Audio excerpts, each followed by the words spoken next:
3. Assalamualaikum warahmatullahi wabarakatuh.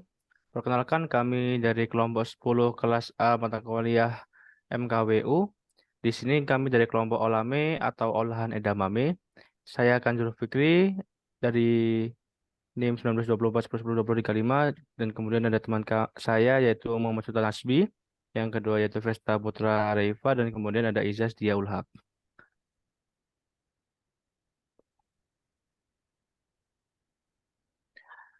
Untuk mata kuliah ini kami mencari sebuah proyek dengan problem yang kami temukan, yaitu yang pertama adalah sulitnya bahan baku. Dari keterangan mitra kami, mereka mengalami kesulitan dalam mencari bahan baku edamame karena harganya yang melonjak. Kemudian juga sulitnya mencari modal. Mitra kami mengalami kesulitan untuk berkembang dikarenakan kendala dalam modal untuk menjalankan bisnisnya, yang kemudian akan menghambat dari proses bisnis mereka sendiri. Dengan itu, kami memberikan sebuah solusi, yaitu untuk memberdayakan mitra kami, yaitu dengan cara yang pertama, menyediakan pasokan bahan baku dengan harga yang lebih terjangkau, karena kami mendapatkan pasokan bahan baku dari produksi secara langsung. Kemudian juga membantu mengembangkan mitra dengan memberikan bahan baku dengan sistem pay later, yang mana mitra kami dapat membayarkan setelah produk yang mereka buat sudah terjual. Dan yang ketiga, yaitu kami membantu memasarkan dan juga branding produk yang telah dibuat oleh mitra kami. Value proposition dari Olame, kami bersifat social entrepreneur dan mereka mendapatkan keuntungan apabila bekerja sama dengan kami, yaitu yang pertama untuk mitra, mereka mendapatkan bahan baku dan dapat membayarkannya setelah produk yang dihasilkan terjual. Yang kedua, apabila ditemukan bahan baku yang rusak atau tidak layak pakai, dapat dikembalikan dan mendapatkan pengembalian syarat penuh atau full payment. Dan untuk reseller kami, apabila produk yang ditawarkan tidak terjual, maka dapat dikembalikan, tentu dengan syarat tertentu. Untuk saat ini kami memiliki 4 partner, yaitu yang pertama ada Tiga Merpati, yang merupakan produsen lumpia, risol, dan juga susu edamame. Yang kedua yaitu ada Raja Tahu, yang merupakan produsen dari tahu dan juga tahu susu. Dan yang ketiga ada Bapak Haryadi, yang merupakan produsen tempe. Dan yang terakhir yaitu Rumah Niara, yang memproduksi pia. Selanjutnya yaitu Olame, let we introduce with Olame ya.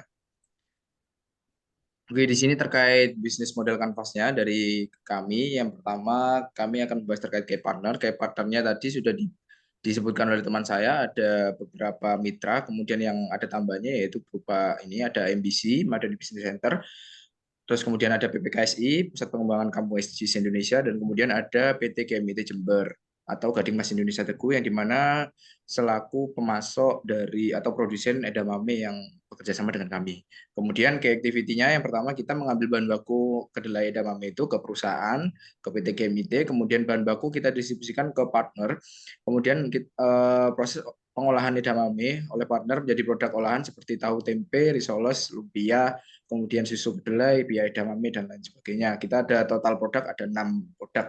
Kemudian pengambilan produk hasil olahan edamame dari partner, kemudian kita juga membantu terkait pemasaran dan pendistribusian produk hasil olahan edamame. Untuk value proposition-nya ada tambahan juga, jadi yang pertama ada terdapat berbagai varian olahan edamame, kemudian terdapat tidak menggunakan bahan kimia atau pengawet, kemudian pengemasan kedap udara sehingga produk bertahan lebih lama, khususnya untuk yang frozen. Kemudian terdapat sistem return jika produk tidak terjual bagi reseller. Kemudian ada layanan delivery.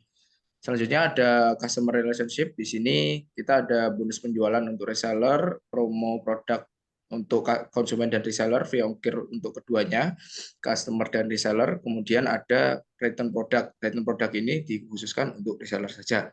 Kemudian customer segmennya kita ada 2 jenis, ada 2 bagian, yaitu ada B2B, bisnis to bisnis. Kita bekerja sama dengan pedagang sayur keliling, pemilik warung, pujasera, kafe, dan juga reseller. Kemudian bisnis to customer kita yang pertama ada ibu rumah tangga, pegawai kantoran, tenaga pengajar, dan juga mahasiswa. Channel yang kami gunakan untuk mengenalkan produk Olame keluar, kita menggunakan yang pertama sosial media, yang kedua ada marketplace, kemudian ekspor dan pameran. Kirisnya sendiri kami ada gudang, freezer box, karyawan, kantor pemasaran kendaraan angkut, bahan baku, kedelai edamame. Cost structure-nya dari kami sendiri ada biaya produksi, gaji karyawan, transportasi, biaya listrik, biaya listrik, sewa gudang, pengemasan produk, jasa angkut, dan juga return. Kemudian revenue stream-nya kita ada dua. Yang pertama penjualan produk olahan edamame, dan yang kedua kita penjualan bahan baku edamamenya. Olahan edamame memiliki beberapa karakteristik. Yang pertama, Olame merupakan sebuah brand produk olahan edamame. Kemudian Olame hadir menjadi solusi bagi para produsen sehingga olahan kedelai yang mengeluh dengan produsen yang mengeluh dengan harga kedelai yang lebih tinggi. Kemudian Olame memosisikan diri sebagai supplier bahan baku sekaligus distributor hasil olahan edamame dari para produsen. Yang terakhir, Olame berfokus pada marketing penjualan produk sehingga yang didapatkan dari mitra binaan. Validasi market. Di sini kami validasi market menggunakan GiveOM kuesioner yang dimana kita ada 11 pertanyaan dengan total responden sebanyak 292 responden. Di sini hasil validasinya yang pertama produk olahan edamame diminati oleh banyak orang. Kemudian yang paling diminati ada 3 produk yaitu ada risoles, lumpia, dan juga susu edamame. Khusus produk risoles dan lumpia, responden menginginkan produk dijual dine-in atau matang siap saji. Kemudian responden memiliki minat yang tinggi untuk menjadi partner kami atau mitra kami untuk sebagai reseller tersebut. Kemudian produk olahan edamame dapat dipasarkan melalui sosial media dan juga warung. Transaksi pembayaran dilakukan dengan menggunakan cash on delivery atau COD. Selanjutnya akan dijelaskan oleh teman saya.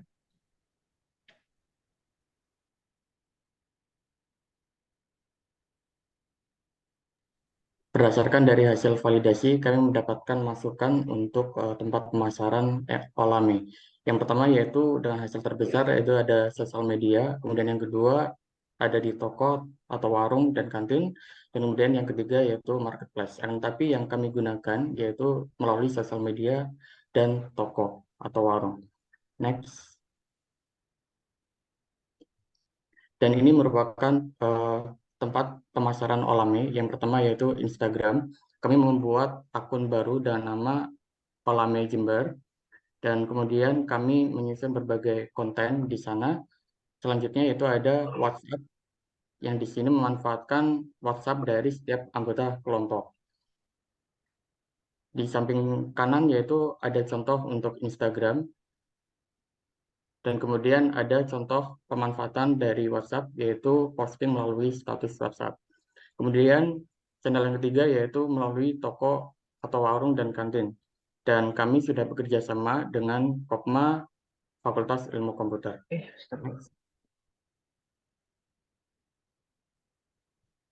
Dan ini merupakan manajemen konten dari kami. Mungkin bisa di-share screen lagi.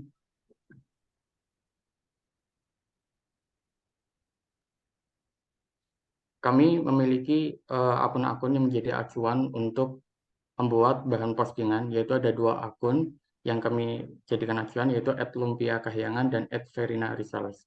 Dan kemudian kami akan mempostingnya melalui Instagram, yaitu dengan Instagram @olamejember. Tujuan kami membuat kontennya yaitu untuk melakukan edukasi, engagement, dan promosi. Kami membuat konten dengan beberapa tipe, yaitu ada 4 tipe. Yang pertama yaitu edukatif konten, yaitu sebanyak 30%. Di sini berisi pengetahuan-pengetahuan terkait produk yang kita jual, industrinya, maupun tips dan trik. Dan kemudian ada fungsional konten, yaitu sebesar 50%, di mana ini berisi konten-konten terkait promosi, review produk, dan testimoni. Yang ketiga yaitu emosional konten. Di sini sebanyak 10%, di mana kontennya ini berisi terkait game-game dan mungkin pilihan-pilihan yang nantinya akan meningkatkan engagement-nya. Setelah itu ada agile content, di mana ini sebesar 10%. Agile content ini biasanya yaitu konten-konten yang dadakan seperti hari besar dan peringatan ataupun event-event lainnya. Kemudian tools yang kami gunakan yaitu ada Google Sheets. Ini digunakan untuk menulis dan merancang kontennya. Kemudian ada Photoshop untuk membuat desainnya. Dan Google Drive kami manfaatkan untuk menyimpan hasil dari desainnya. Kemudian ada 2 job yang kami buat, yaitu ada writer dan designer. Writer itu bertanggung jawab dalam merencanakan kontennya, dan desainer bertanggung jawab dalam mendesain sebuah kontennya. Kemudian aset-aset yang diambil bisa dari website seperti Freepik, Pinterest, Canva, dan yang lainnya. Next. Dan ini merupakan insight dari Instagram kami. Total postingan yang sudah kami posting ada sebanyak 36 postingan dan ada sebanyak 13 story. Dan kemudian dari postingan itu, selama periode 11 November sampai 10 Desember, ada sebanyak 249 akun yang dijangkau dan ada interaksi sebanyak 11 dan kemudian total pengikutnya sebanyak 18. Dari 249 akun yang dijangkau itu, sebagian besar berasal dari bukan pengikut, yaitu sebanyak 232, dan sisanya sebanyak 17 yaitu dari pengikut. 232 yang bukan pengikut itu didapatkan dari hashtag-hashtag yang dicantumkan dalam setiap captionnya. Dan kemudian untuk jangkauan kontennya, untuk postingan sendiri itu sebanyak 280 dan untuk setiap story yang dibikin sebanyak 23. Next. Selanjutnya akan dijelaskan oleh Hesbi. Baik, saya akan memberikan penjelasan dari rekan saya, yaitu dari total penjualan yang telah kami peroleh, terdapat 70,3%, yaitu sebagai konsumen, dan 29,7% itu sebagai reseller. Next. Nah, total produk yang telah terjual oleh kami itu sebanyak 439 produk, yang dimana terdapat 9 macam produk. Di antaranya lumpia frozen, lume frozen, lume biasa, rime frozen, rime biasa, susu sume, pime, tame susu, dan teme. Nah, untuk offset penjualannya itu kami sudah merancang sebagai berikut. Nah, total omsetnya itu sebanyak 3.061.500. Next.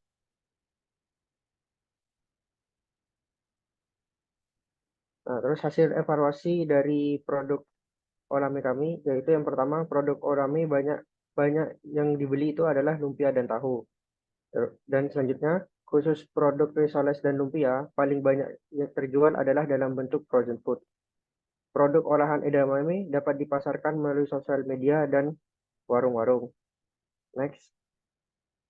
Nah, untuk future strategi kami berprinsip kepada seluruh responden, dan kami berdedikasi tinggi untuk lebih care lagi terhadap reseller dan relation antara kita dan konsumen.